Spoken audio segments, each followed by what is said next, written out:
guys, and welcome back to my channel and a new video. So for today's video, I thought I would do a book haul because it's been a while since I've been on here, obviously, and I haven't accumulated too many books as I normally would because I haven't been reading so much, but I do have a few books that I wanted to talk about and show you guys that I've gotten or bought since I last did a book haul on here. So don't have too many books, but there are a few very exciting books, and some of them I've read, some of them I haven't read, but all of them I'm very excited about. So let's just get into it. The first book is actually a poetry book, and I believe I saw it on TikTok for the first time a while back, and then I got it for my birthday back in January, and it is This Time You Save Yourself by Sarah Bass. It's a very short but a beautiful collection of poetry, and some of her poems just really spoke to me on TikTok, and I saved a lot of them, and then I saw the book on Amazon and I added it to my wishlist immediately, and I loved it. I've read it. I adored all of the poems. Some of the poems just really hit deep and you could relate. And even if I couldn't relate to all of them, these poems are beautifully written, and I really like this author. I don't know if this person has more poetry out there, but if so, I'm excited to read that as well because I really enjoy this poetry style, and I think it was a great read. And it's just small poems like this all over the book, and it's just so wholesome. The next book is a Stephen King book, and if you guys know me and have followed my channel for a while, you know I'm on the hunt for Stephen King books. I want to read all of his works, maybe not all of them, but most of them, and I've read quite a few, but there's still many out there that I haven't gotten to yet, so of course I'm gonna buy his books.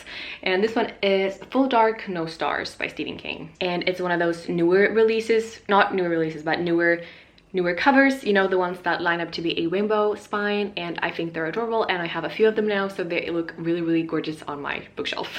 I don't know too much about this book. This is actually one of few Stephen King books that I haven't really heard people talk about. You have quite a few books of him that people talk about all the time. You have a lot of his books turning into movies that you've either watched or heard about. You kind of know his famous books, you know, and you know what it's about, you know what vibe it is. But this one, I have no idea. You can get a glimpse, a look on the cover to kind of assume, but I have no idea what it's about. I do think it's one story though. I don't think it's short novellas, which he does sometimes in the books. I think it's one complete story, which I think is good because lately the books that I've read by him has been shorter novellas, like 4 stories in a book, and I kind of just craving one big story at the moment. So but yeah, I don't know too much about it, but I thought we could read the back together. Oops, my bad. I looked it up. I think it's actually is more than one story. I think there's 3 short stories here, and in the back of the book you get a glimpse of all 3 of them. So I'm gonna read the back. There's like a little description of every story, and yeah, my bad. I thought we were gonna get one big story, but we have short novellas in here as well, which is fine. It's fine. It is positive in a way. That means they're short, and that means that you're not gonna get bored, which can happen in Stephen King's longer books.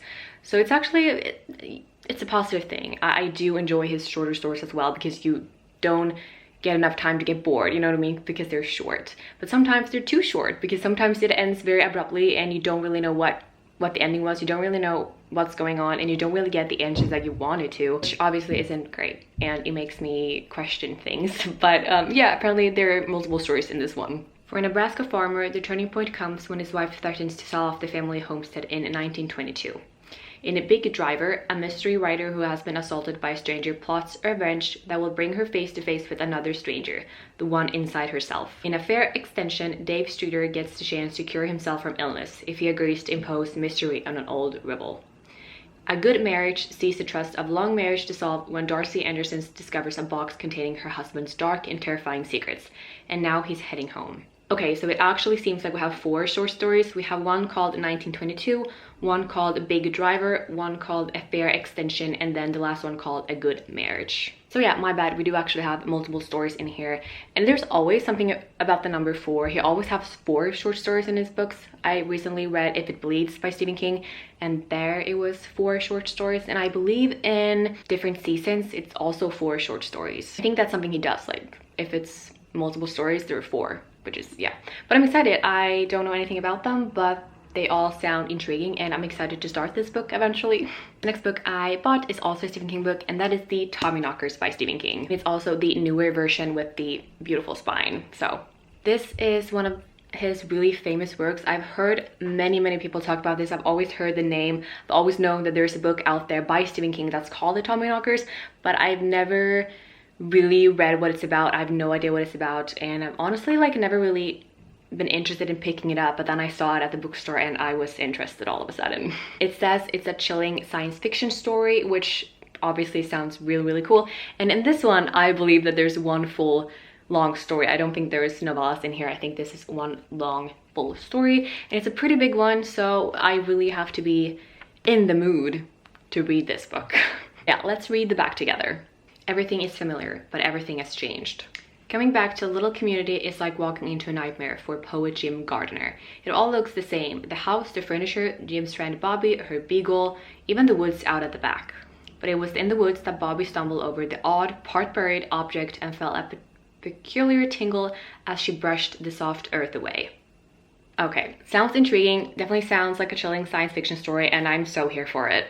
The next book, which also is a book that I got for my birthday, is The Old Man and the Sea by Ernest Hemingway. This is obviously a short classic in the English history, and I just wanted to read it because of that. It's a very, very short story, and I didn't really care for it too much, but I'm glad I read it. I'm glad I got it. I think it's one of those books that you want to have read in your lifetime. I don't know, I just felt like an important book to read, in my opinion. We follow this old man at sea and how he copes with that, his adventures, his battles, the obstacles that comes with it. It's a very kind of like sweet story. I don't really know. I didn't really care for it too much, but also I'm not a big fan of classic books. I'm sorry, and I'm sad that I'm not, but normally I'm not. There could be periods of time where I'm more into them and I want to read all of them, but as for now, I'm not really in the mood for classics, and I just don't really care for them at the moment. And this one was just kind of a book that I read because I wanted to read it, you know, to kind of get through it. I did not really care for it as much as I would have wanted to. The next book I got also for my birthday back in January was The Sun Does Shine by Anthony Ray Hinton. This is an autobiography written by Anthony Ray Hinton about how he got, at 29 years old, charged with murder and robbery when in fact he didn't do it, and he was basically charged because he was poor and black, and how that in our society is such a common thing, and how that's not okay, and how we need to stand up for our rights, and how society sucks basically, and how like the American justice system just does not work. I've read so much about it. I've not read it yet. I'm excited to though, but I've read and I heard so many people talk about it. I've read many articles about it, and I'm really excited to get to it. I think it's going to be a really hard story to read, a very difficult story to read, obviously because of the injustice in our world, but I think it's also going to be a really important and just a story that everyone should read, because it's just insane to me, and it's just such an important topic that we should not stop talking about. Like, it needs to be discussed, it needs to be talked about, you know. We can't shut this down. I think it's a very important book, and I'm really excited to read it. At 29, Anthony Ray Hinton was charged with robbery and murder and sentenced to death by electrocution, his only crime to be born poor and black. Over the years, he watched fellow inmates go to their deaths knowing they would soon follow.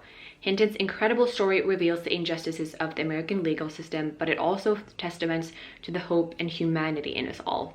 The next book that I bought is the new Grady Hendrix book, How to Sell a Haunted House. I have loved Grady Hendrix' other books. I've read quite a few. I read My Best Friend Exorcism, Horror Stir, Final Girl Support Group, The Southern Book Club's Guide to Slaying Vampires. I think that's the ones I've read, and I really enjoy them all. And since I've not been in the book world for a while, I had no idea that this book was out until I saw an Instagram post about it, I think, and immediately added it to my wish list. And then I was in a bookstore the other week and I saw it, and they had one hardcover version left, and I immediately grabbed it because I was so excited, so happy.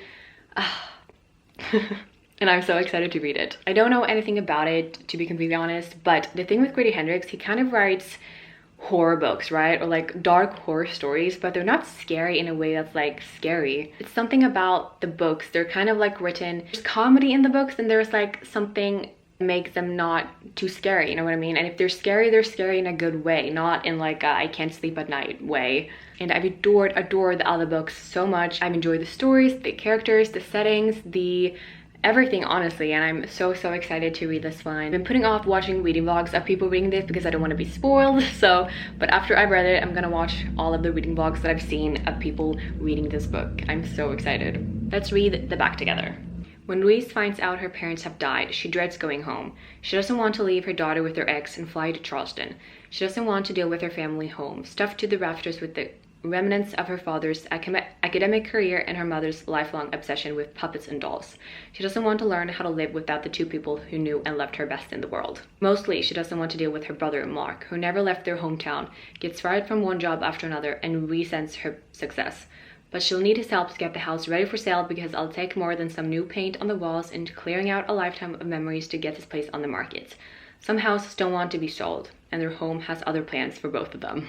That sounds so good. I love a haunted house setting. And also, I think I've seen this storyline before where there is a person whose parents have died and she or he gets back to this house to sell it or to live there themselves, or like to pamper up the place, you know what I mean? And how creepy things happen there. I feel like I've read this synopsis before and I really enjoyed it. The last book that I bought and have read is Fairy Tale by Stephen King. This is also a book that I had no idea was out until I was in a bookstore and saw it, and I grabbed it without really knowing anything just because it's Stephen King. And I've read it. I really enjoyed it. This is like an epic fantasy. It's definitely more fantasy than usual for Stephen King, but also not extreme fantasy. It's just a little bit more than usual for Stephen King, in my opinion, and a different type of fantasy, in my opinion. But yeah, in the story we follow Charlie, who's a kid who loses his mother in a car accident, I believe, and is left with his father. His father has alcohol problems, drinking problems, which is obviously very difficult for Charlie. He has to live with him while his problems just go on and get more and more serious, basically. One day when Charlie is out walking the neighborhood, he hears a dog barking, and he looks over to a house where this dog is barking and sees an old man has fallen down a ladder. And obviously Charlie wants to help. He gets there, helps him, calls 911, and this old man ends up in the hospital, you know, but he gets better and gets back to the house. And this man is very grateful for Charlie, obviously, that he helped him. And these two kind of become friends and bond and connect.